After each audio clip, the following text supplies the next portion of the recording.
اعوذ باللہ من الشیطان الرجیم بسم اللہ الرحمن الرحیم 622 عیسوی میں ادھر نبی کریم صلی اللہ علیہ وآلہ وسلم ہجرت کر کے مدینہ تشریف لے گئے اور ادھر کیسر ہرقل خاموشی کے ساتھ قسطنطنیہ سے بحر اسود کے راستے طرابزون کی طرف روانہ ہوا، جہاں اس نے ایران پر پشت کی طرف سے حملہ کرنے کی تیاری کی۔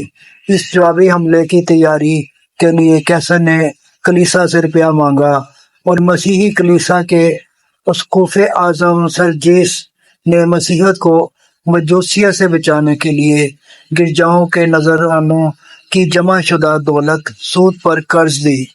ہرقل نے اپنا حملہ 623 عیسوی میں ارمینیا سے شروع کیا اور دوسرے سال 624 عیسوی میں اس نے آذربائیجان میں گھس کر زرتشت کے مقام پیدائش ارمیا کو تباہ کر دیا اور ایرانیوں کے سب سے بڑے آتش کدے کی اینٹ سے اینٹ بچا دی۔ خدا کی قدرت کا کرشمہ دیکھیے کہ یہی وہ سال تھا جس میں مسلمانوں کو بدر کے مقام پر پہلی مرتبہ مشرکین کے مقابلے میں فیصلہ کن فتح نصیب ہوئی۔ اس طرح وہ دونوں پیشن گوئیاں جو سورہ روم میں کی گئی تھیں 10 سال کی مدت ختم ہونے سے پہلے بیک وقت پوری ہو گئیں۔ پھر روم کی فوجیں ایرانیوں کو مسلسل دباتی چلی گئیں۔ نینوا کی فیصلہ کن لڑائی 627 عیسوی میں انہوں نے سلطنت ایران کی کمر توڑ دی۔ 628 عیسوی میں خسرو پرویز کے خلاف گھر میں بغاوت رونما ہوئی۔ وہ قید کیا گیا، اس کی آنکھوں کے سامنے اس کے 18 بیٹے قتل کر دیے گئے اور چند روز بعد وہ خود قید کی سختیوں سے ہلاک ہو گیا۔ یہی سال تھا جس میں صلح حدیبیہ واقع ہوئی، جسے قرآن فتح عظیم کے نام سے تعبیر کرتا ہے، اور یہی سال تھا جس میں خسرو کے بیٹے نے تمام رومی مقبوضات سے دستبردار ہو کر اور اصلی صلیب واپس کر کے روم سے صلح کر لی۔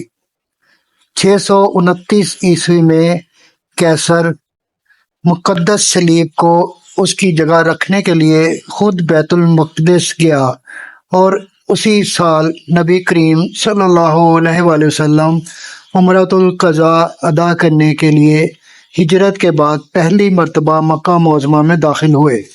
اس کے بعد کسی کے لیے بھی اس امر میں شبہ کی گنجائش باقی نہ رہی کہ قرآن کی پیشن گوئی بالکل سچی تھی۔ عرب کے بکثرت مشرکین اس پر ایمان لے آئے۔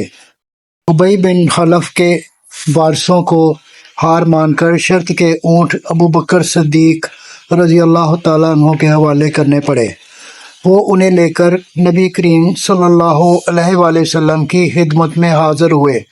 آپ نے حکم دیا کہ انہیں صدقہ کر دیا جائے، کیونکہ شرط اس وقت ہوئی تھی جب شریعت میں جوئے کی حرمت کا حکم نہیں آیا تھا، مگر اب حرمت کا حکم آ چکا تھا، اس لیے حربی کافروں سے شرط کا مال تو لینے کی اجازت دے دی گئی، مگر ہدایت کی گئی کہ اسے خود استعمال کرنے کی بجائے صدقہ کر دیا جائے۔ پارٹ 4 تاریخی پس منظر، سورہ الروم، سورہ نمبر 30۔